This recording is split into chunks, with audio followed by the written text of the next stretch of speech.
अगर ये युद्ध महीनों महीनों चल गया तब कांड हो जाएगा। अभी तो भारत ने 74 दिन का अपना माल समेटे रखा है, लेकिन अगर ये युद्ध लंबा खिंच गया तब परेशानी शुरू हो जाएगी। भाई चावल, textile, James, electronics, IT service के एक्सपोर्ट पर असर पड़ेगा। रुके हुए जहाज, बंद हुए एयरस्पेस की वजह से मार्केट की सप्लाई चेन बाधित हो सकती है। ऑल इंडिया दाल मिल एसोसिएशन का कहना है कि अगर ये युद्ध एक हफ्ते से ज्यादा चला तो दाल के दाम बढ़ जाएंगे। पाठशाला की पहली क्लास, मार्केट क्रैश, तेल की कीमत रॉकेट, खामनेई की मौत का ऐसा बदला ले रहा ईरान की पूरी दुनिया बाप बाप करेगी क्या? महंगाई बढ़ेगी क्या? 200 से 300 रुपए का मिलने वाला है पेट्रोल। ईरान अमेरिका युद्ध नौकरियां भी खाएगा क्या? अमेरिका के फाइटर जेट गिरा है, इजराइल में भारी नुकसान। ईरान खत्म होने के पहले क्या गजब करने जा रहा है, सबसे पहले इसका चैप्टर देखिए। अमेरिका, इजराइल और ईरान के युद्ध ने पूरी दुनिया को अपनी चपेट में ले लिया है। युद्ध भीषण होता जा रहा है, युद्ध का दायरा बढ़ता चला जा रहा है, कई देश इसमें कूद गए हैं। ये कहां जाकर रुकेगा, कैसे रुकेगा, कितनी तबाही मचाएगा, इसका सीधा सीधा सटीक जवाब कोई दे ही नहीं सकता। इसका इंपैक्ट भारत समेत पूरी दुनिया पर पड़ना तय है, क्योंकि लड़ ईरान और अमेरिका रहे, लेकिन बीच में पूरा मिडिल ईस्ट फंस गया है बॉस।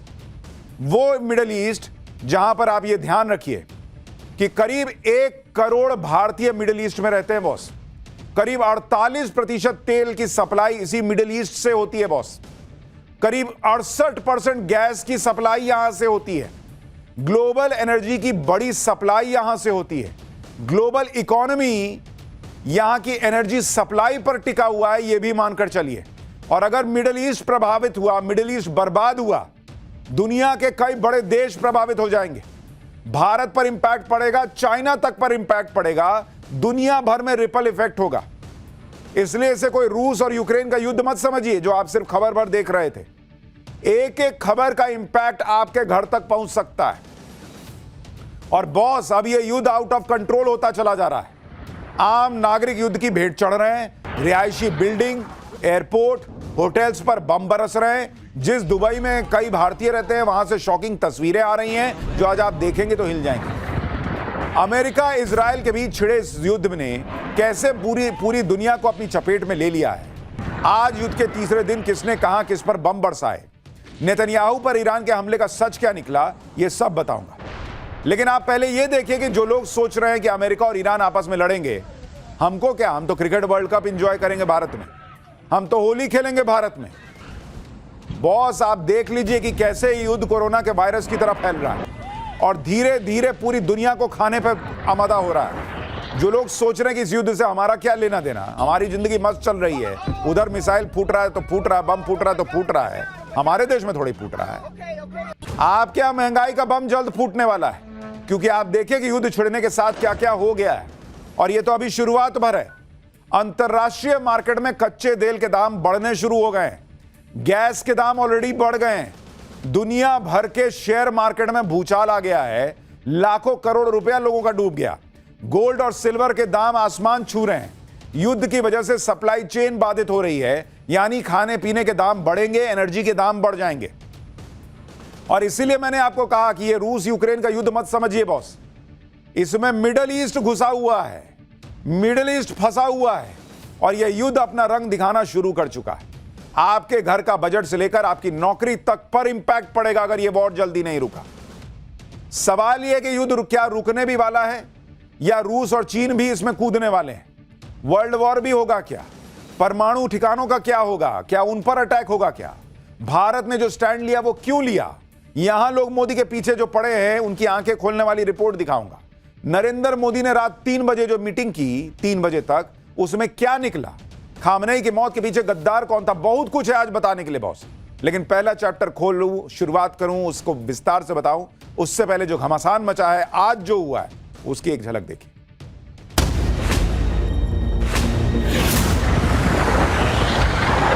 समर्थन करता है।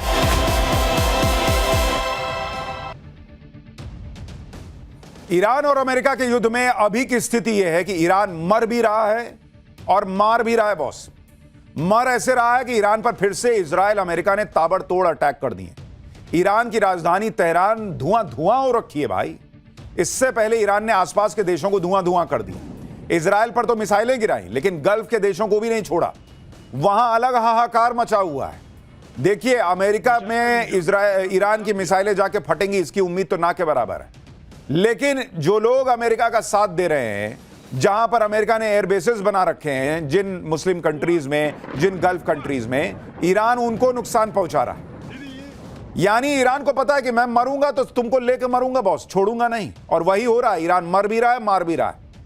अभी क्या हालत है आप देखिए कि तेहरान पर फिर से इजराइल ने बम गिराने शुरू कर दिए। तेहरान में कारपेट बॉम्बिंग हो रही है और ये सबसे लेटेस्ट तस्वीरें आपको दिखा रहा हूं आज की। इजराइल ने यह नया अटैक तब किया जब इससे पहले ईरान ने अपना पहला काउंटर अटैक किया। खामनेई के मारे जाने के बाद ईरान ने जब जवाबी एक्शन शुरू किया तो मामला सिर्फ सैन्य ठिकानों को निशाना बनाने तक नहीं था, पूरे गल्फ में ईरान ने हाहाकार मचा दिया। ऐसी ऐसी जगहों पर वो हमला कर रहा है जिसकी चोट, जिसका दर्द पूरी दुनिया को महसूस हो और दुनिया बाप बाप करे। आप देखिए कि ईरान ने कतर की फूड फैक्ट्री को निशाना बनाया है, कतर की एनर्जी फैसिलिटी को निशाना बनाया है। यानी ईरान सीधे सीधे उन जगहों को टारगेट कर रहा है जहां से पूरी दुनिया पर इंपैक्ट पड़ता है, चाहे वो तेल हो, चाहे वो खाने पीने का सामान हो। मिडिल ईस्ट में एनर्जी सप्लाई का सबसे बड़ा प्लेयर सऊदी अरब है। ईरान ने सऊदी अरब की ताकत पर ही सबसे बड़ा अटैक कर दिया। ईरान ने सऊदी अरब की सबसे बड़ी तेल रिफाइनरी को निशाना बनाया। आप देखिए इस तस्वीर को। इसके अलावा ईरान बिल्डिंग, एयरपोर्ट सबको निशाना बना रहा है। ये देखिए तेल रिफाइनरी, अरामको जो है उसकी तेल रिफाइनरी को निशाना बनाया गया है, जिसका मतलब यह है कि ईरान जानबूझकर दुनिया को यह एहसास करा रहा है कि मुझे जो दर्द हो रहा है तुमको महसूस होना चाहिए। ईरान बिल्डिंग, एयरपोर्ट सबको निशाना बना रहा है, मतलब हर वो पॉइंट जहां हमला करने से पूरा मिडिल ईस्ट पैनिक में आ जाए। ईरान ने बहरीन में भी रिहायशी बिल्डिंग को निशाना बनाया है, लेकिन बॉस असली हाहाकार तो वहां मचा है जहां से आपकी जेब पर असर पड़ना शुरू होता है। आप देखिए कि ईरान अमेरिका के युद्ध ने मार्केट में क्या गदर मचा दिया। भारत के शेयर मार्केट को देखिए, यह मत सोचिए कि सिर्फ ये दुबई में हो रहा है, अबू धाबी में हो रहा है, कतर में हो रहा है, भारत में इंपैक्ट पड़ने लगा है। आज सुबह मार्केट खुला तो खुलते ही करीब 8 लाख करोड़ रुपए डूब गए निवेशकों के। 8 लाख करोड़। दोपहर होते होते मामला जो है वो बढ़ता चला गया और 17 लाख करोड़ रुपए एक दिन में, आधे दिन में डूब गए। मार्केट बंद होते होते करीब 6.5 लाख करोड़ रुपए का नुकसान हुआ है, यानी थोड़ी बहुत रिकवरी हुई, लेकिन उसके बावजूद एक दिन में 6.5 लाख करोड़ रुपए स्वाहा हो गए। लोग पैनिक में थे बॉस, मार्केट पैनिक में। और खाली भारत का शेयर मार्केट नहीं, दुनिया भर का शेयर मार्केट पैनिक में है। युद्ध से ऐसा हाहाकार मचा है कि यूएई ने तो अपनी मार्केट बंद कर दी बॉस। यूएई ने अबू धाबी और दुबई शेयर मार्केट को बंद कर दिया। यूएई में मार्केट 2 दिन के लिए बंद रहेंगे, यानी उसको पता है कि जैसे मार्केट खुलेगा यही होना है, तो उसने मार्केट ही बंद कर दिया भाई कि बाप रे बाप ये तो कांड हो जाएगा। ये तो सिर्फ मार्केट की बात बता रहा हूं। क्रूड और गैस की कीमतों में आग लग गई है। दुनिया के कई हिस्सों में अब यह बात होने लगी है कि अगर ऐसे ही युद्ध चलता रहा तो पेट्रोल की कीमतें कहां तक जाएंगी, गैस के दाम कितने बढ़ने वाले हैं। और ये सारी ऐसी चीजें हैं जो आपको इंपैक्ट करेंगी भारत में, ये याद रखिएगा। आपको मैं बता दूं कैसे इंपैक्ट पड़ना शुरू हो गया है। जो लोग ये सोच रहे हैं कि अरे ईरान लड़ रहा है, मेरा क्या, हम तो मैच देखेंगे वो वर्ल्ड कप का, वो आप देखिए कि क्रूड ऑयल जो है उसकी स्थिति क्या हो गई है। पहले क्रूड ऑयल जो है वो चल रहा था $72 प्रति बैरल पर। आज की डेट में ये अभी थोड़ी देर पहले तक बढ़कर जो है अब हो चुका है $82 प्रति बैरल तक। यानी सीधे सीधे एक दिन के अंदर 10% का जंप है बॉस, 10% कीमत बढ़ गई ऑलमोस्ट। नेचुरल गैस देखिए, जो नेचुरल गैस होती है वो सीधे सीधे 50% महंगी हो गई है।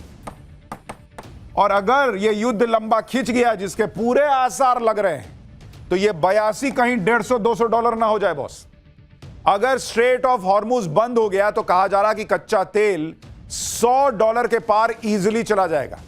स्ट्रेट ऑफ हॉर्मुज के बारे में हम आपको आगे बताएंगे। लेकिन अगर कच्चा तेल ऐसे ही महंगा होता रहा, गैस महंगी होती रही, भाई दुनिया भर में महंगाई जो है ना वो रॉकेट बन जाएगी। यह सब इसलिए हो रहा है क्योंकि ईरान ने अमेरिका के साथ देने वाले गल्फ देशों के एनर्जी इंफ्रास्ट्रक्चर पर हमला शुरू कर दिया है। ईरान ने सऊदी अरब की सबसे बड़ी तेल रिफाइनरी पर अटैक किया है, जिसके बाद प्रोडक्शन को रोक दिया गया है।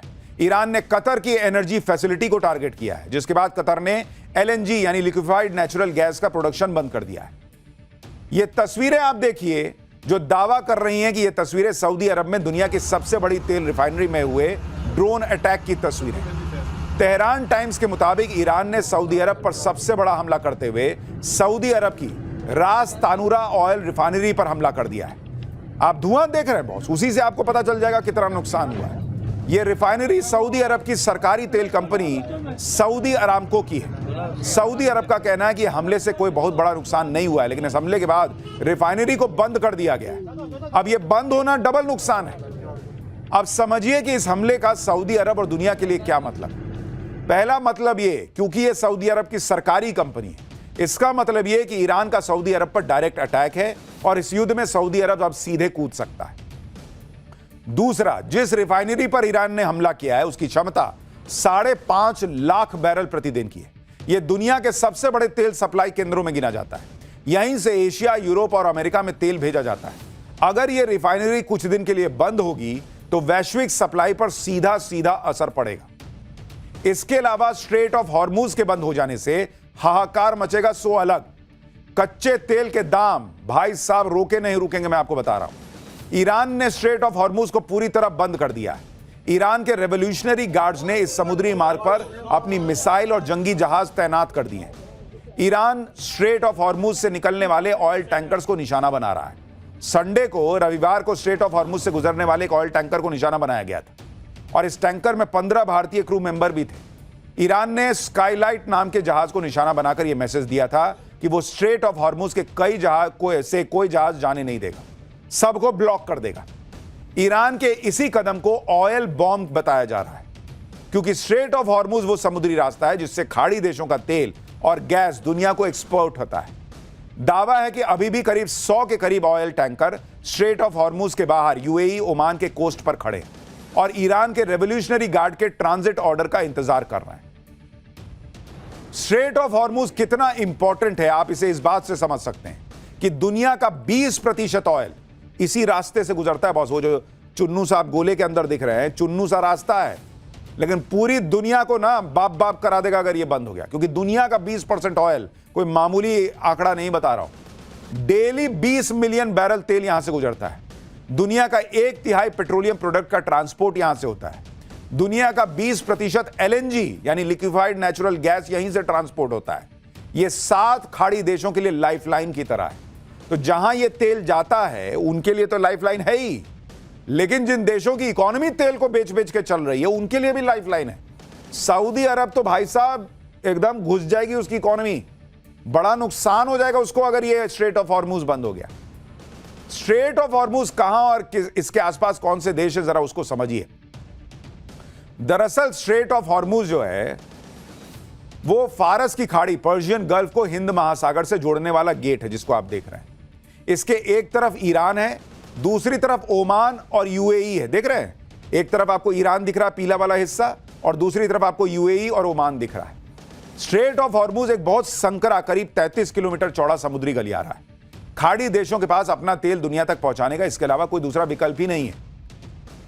भारत, चीन और दुनिया के लिए स्ट्रेट ऑफ हॉर्मूज के बंद होने का क्या मतलब है और कैसे बवाल मच जाएगा, इसको समझिए।